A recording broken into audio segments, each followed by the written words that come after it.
Beylər Əyyubovu vəzifəsindən çıxartdılar, getdi. Bu gözlənilən idi. Bir neçə ay əvvəl ona bir müavin qoymuşlar və hamı da belə yazdı. Dedi ki, bəylər gedəcək.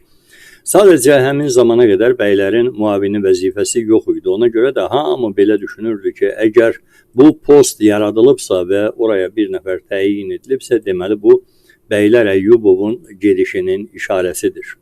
Beylər Əyyubov sadəcə prezidentin cangüdəni deyildi. Sadəcə mühafizə xidmətinin də rəhbəri deyildi. O, ailənin üzvüdür və bundan əlavə Azərbaycanın İlham Əliyevin şəxsən özündən sonra ikinci ən böyük oliqarxıdır. Dünyanın bütün gəlirli, verimli coğrafiyalarında biznesi, sərvətləri, mülkləri və pulları olan nəhəng bir milyarderdir.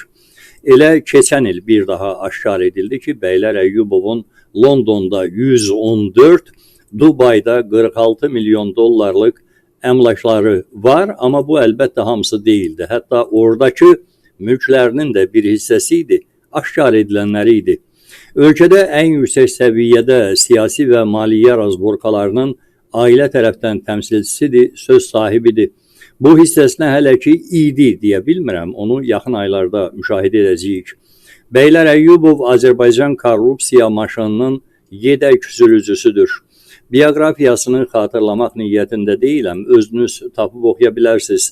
Azərbaycanda onun konkret səlahiyyət və imtiyazlarının nə qədər olduğunu məndən yaxşı bilən minlərlə adam var.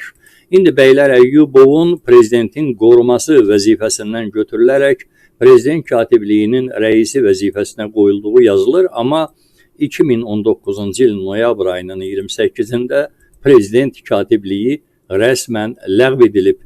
Belə bir struktur və onun rəisi vəzifəsi də yoxdur.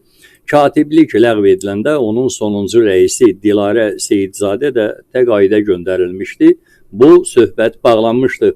Beylər Əyyubovu rəsmən olmayan bir vəzifəyə qoyublar. Hətta belə bir vəzifə rəsmən olsaydı da Beylər Əyyubov axı yazı yazmağı bacarmır.